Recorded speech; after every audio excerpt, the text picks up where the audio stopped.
Ladies and gentlemen, please join me in welcoming Mr. Stephen Gross.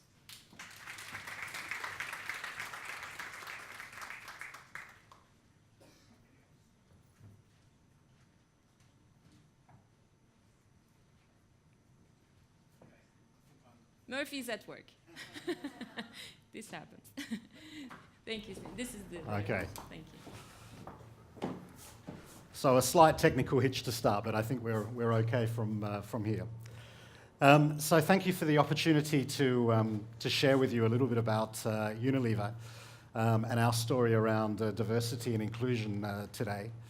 I'll spend a little bit of time, I guess, introducing Unilever as a company, and then talking about why diversity and inclusion is important for us and some of the things that we're doing in this space.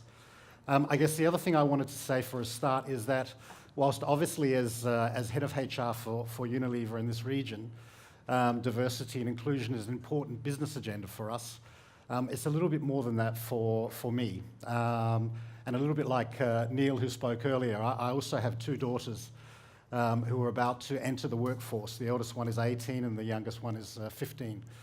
And so this is an important personal agenda for me because, you know, if I can do my little bit to make the world basically a better place for them to work, I'll be extremely happy if I can achieve that. So first of all, just a little bit about Unilever, who we are and what we do. So again, a company that's been around for many years. Our brands have existed for something like 130 years.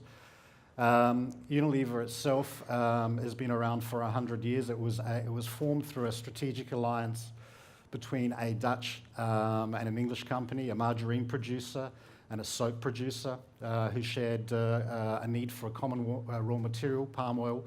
And so by coming together, they were able to negotiate better pricing on palm oil. So that was part of the origin of the company. And also one of our four founders was very active, Lord Leverhulme. Some of you have studied consumer marketing. He was really one of the pioneers of consumer marketing and developing the world's first packaged soap. And his mission or his idea was to create a better place in terms of health and hygiene for people in that era. He was also one of the pioneers in terms of modern ways of working as well, because he believed that obviously happy employees would make a healthier business. And again, if you know anything about our history, he built a village for employees in Port Sunlight in the UK. He built schools, he built hospitals, he built recreational facilities, and he was one of the pioneers of the 40-hour working week. So employee welfare is something that has really been part of our history, and something that we value and continue to rate very highly. So that's a little bit about the origins of the company. We're 51 billion euro today. Our turnover, we measure our turnover in euro. 400 brands, 190 countries, 170,000 employees. 2 billion consumers use our products every day. And I would guess that if I asked you to look in your kitchen cupboards or your fridge, hopefully you would find one of our products somewhere there. But for those of you that don't have one of our products at home, maybe as a special favour to me, you can, when you're in your favourite store, you can go out and buy one and try one. And of course, I think one of the strengths of our company is that we're also our critical mass is in D&E markets. Also, and probably most important for us, I mean, our vision is to double the size of the business. But I think just as importantly, or more importantly than that, is our vision around creating a positive social impact. I talked a little bit about what we've done in the past. We want to improve the lives of people through our products. And even more significantly, you know, what we've said and we've espoused to the outside world is that we also want to decrease our environmental footprint as well. And if you already consider that doubling the size of the business is quite a stretching goal, I think when you go out and tell the world that you're also going to halve your environmental footprint as well, is really a stretching goal. And even standing up here and talking about it here makes me nervous. But the thing that makes me also confident is I know that we're in a good place to be able to achieve that. So that's a little bit about what Unilever stands for. If I move to Unilever in Turkey, here since 1952, that first factory was built then. Actually here a little bit earlier than that with Sunlight Soap, 31 brands, servicing 51 million consumers, 8 factories. Just announced the construction of a second factory in Konya, 150 million euro investment in the country. We're also making 100 million euro of product here for export into 35 countries around the world. So I guess an important player in Turkey's economy. So that's the introduction, and now I want to move to diversity and talk a little bit about why it's important for us. And there are basically 3 reasons that I will talk about. Basically for us, diversity is important because most of the people that are buying our products are women. So 80% of our consumers are women. So we're trying to create an environment within our company that reflects our consumer base. So gender diversity is an extremely important agenda item for us. Diversity and inclusion is an important item for us also because of innovation, because we believe that diversity of thought and bringing different ideas and making sure that all the views in the company are heard will lead to faster rates of innovation, and I think there's some research from Forbes that suggests that's the case. And the third reason is obviously that what is happening, particularly in developing markets, I think at the moment 57% of graduates coming from universities are women, and that's expected to grow by 2025 to 63%. So our talent base is also changing. So those are some key reasons for us, and obviously for our business, it makes sense that we have a gender-balanced organisation.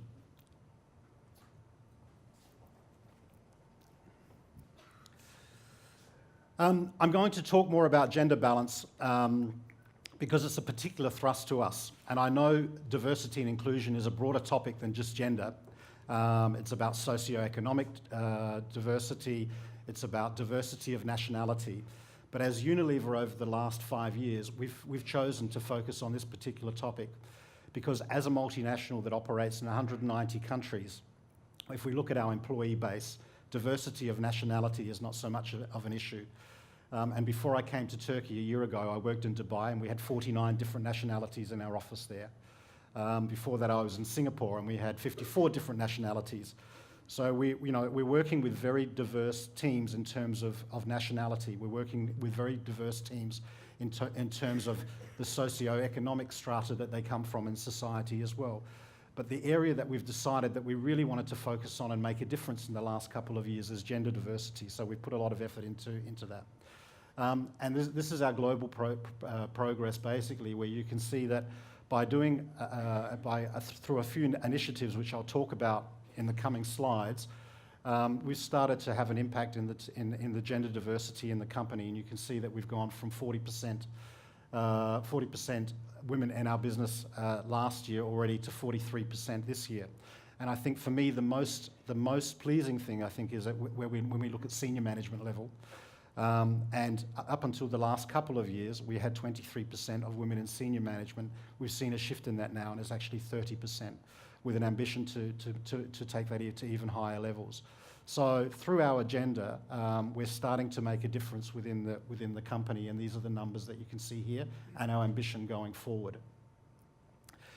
And through a number of those things, we've also been recognised by the external world as well, and you can see some of the awards that Unilever's won over the last couple of years.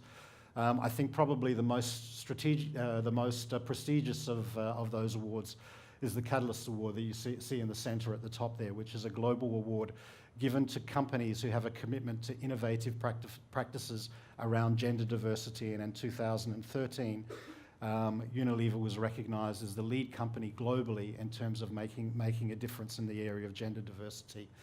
And you can see that there are a number of other awards as well in India, in China, in Indonesia, and in the US, where we're making a difference. And I think this external recognition just goes to indicate that we are making a difference, both for ourselves, but also in the external environment. Sharing a little bit, sharing some numbers which are closer to home. So this is a reflection of our company here in Turkey. And you can see at graduate level quite a number of female graduates coming into the company. Again, probably not surprising and when you read about the statistics in terms of females graduating from university. So I think that's a natural inflow. At manager level, at director level. In fact, I think this is probably the first year this year that we've had more women at director level than men. So again, what we're doing is making a difference. At VP level as well, I think I mentioned that the Unilever average was around 30%. We're slightly above, but we're doing quite well in terms of the number of women that we have leading the company at VP level. So now I get into the specifics and talk more about some of the practical things that we're doing as a company globally, but also in Turkey. And I just want to share with you 4 examples of things which may be of interest to you. So first one around creating an inclusive and balanced culture. Second one around supporting employees through special times. Third one, agile and flexible working. And the fourth one, coaching, mentoring, and role models. And I'll start to talk about some of those in more detail. So of course, as leaders of Unilever in Turkey, the change had to start with us. We like to think that we know everything, but the reality is that we don't. So there was an education process that we needed to go through as a leadership team to be able to understand where the roadblocks were for creating a diverse and inclusive organisation. And in some cases, we needed to change our own behaviour and be more aware of some of the things that we said and that we did, which weren't conducive to creating the environment that we wanted to have. And the first step was to invite one of the world's renowned experts on diversity and inclusion, Aviva Wittenberg-Cox. You see her photo there on the left-hand side of the screen, to spend a day with us, basically talking to us about diversity and inclusion and what it meant, and what were some of the traps and the roadblocks and some of the behaviours which perhaps that we all exhibited at times, which weren't going to be very helpful. So we really started with an education process, and that was really about re-educating ourselves to be more self-aware. And I think that's been one of the most significant changes that we've made as a company, because it forced us to sit down and discuss the issues, to understand, to reflect on our own behaviours, and then to talk about how we were going to act differently as a leadership team. What were the initiatives that we were going to support? And as a result of this workshop that we did, we're now rolling out these workshops across the rest of Unilever and educating leaders at all levels of the organisation around this agenda. And it used to be the problem was with women, yeah? So it was about we needed to fix the women and how the women acted and how they behaved and what they did. But the problem is really quite often with the men as well. So it's about men and women. And that was one of the changes that we made in terms of talking about inclusion. It's not a women's issue, it's not a men's issue, but it's something about how we work together and being more self-aware of the behaviours that we all have. We're all different, we all have different views, and we need to stop, listen, and be respectful of others. And I think that's one of the big changes that has occurred in Unilever over the last 12 months. The second one was really around understanding, where were the issues which were getting in the way of creating a diverse organisation, and again, for men and for women. So instead of talking about maternity leave, we talk about paternity leave, because there are fathers that want time off too when their children are born. So again, we've worked towards having a more inclusive policy on paternity leave. We start to talk about dialing up careers and dialing down careers. So quite often when we're young, we're ambitious. We put a lot of time into our work. We want to move fast. We want to be promoted. We want to make money. But 10 years later, when we're having families and we want to spend more time with our families, that changes. And we don't necessarily want to devote 16 hours a day to being in the office and progressing our career. But previously, if someone had come to you and said, look, I now want to spend more time with my family, I want to spend more time at home, the message that people got was, well, where's your ambition? Why aren't you ambitious? This is a big company where we want everybody to perform and work hard, and you need to be ambitious, and this is not reflecting the ambition that we want. But I think one of the other significant changes that we're talking about is that we know at different stages of people's career, there are times when they want to dial up their career, there are times when they want to dial down their career, and we give people the flexibility and the understanding to be able to do that without penalising them for making that choice. So throughout our policies, and when we talk about support through special time, yes, it's about parental leave, yes, it's about study leave. We also realised that when people went to military service, there were good people that became disconnected from the company that we wanted to bring back, but we lost contact. When our ladies went on maternity leave, again, no one bothered to ring them, see how they were, stay in contact. So there are a number of things that we're doing also, again, to stay in contact with our people, but also to recognise that they have different needs at different times of their life. So I think this is also quite an important change for us. Third one, and this is a really big change, and I think a really popular change with employees, and I think maybe some of you have, I understand the campaign. Our campaign when we launched it went viral as well, so maybe some of you have heard about this change in Unilever. We've moved to an agile working policy, and that agile working policy is really centred around the slogan that work is an activity and not a place. So you don't have to be in the office to be contributing to the company. It's basically the output, the end result, the end performance, which is the important thing. It's not important where you get the job done. It's not important if you work from Starbucks, you work from home. We give flexibility to our employees to work from where they want to, as long as business needs are met. And of course, that's not possible for every job.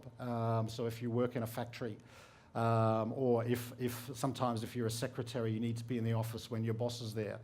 But within that, we give people flexibility to work from wherever they want in an agreed format. And this is basically something that's been a big hit with our employees. And there are a number of policies you can see there that we've rolled out as a result. So part-time working.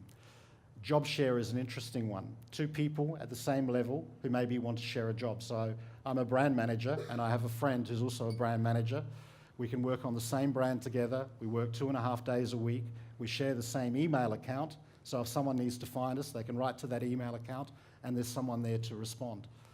So this is another innovation that we've introduced. Summer working hours, too late for this year, but next year, summer working hours where people can credit time on a Friday, can head off earlier for the weekend to go to Bodrum or Cheshire earlier, whatever they want to do. So, and of course, working from home. So that's been a big hit with our employees in terms of creating flexibility.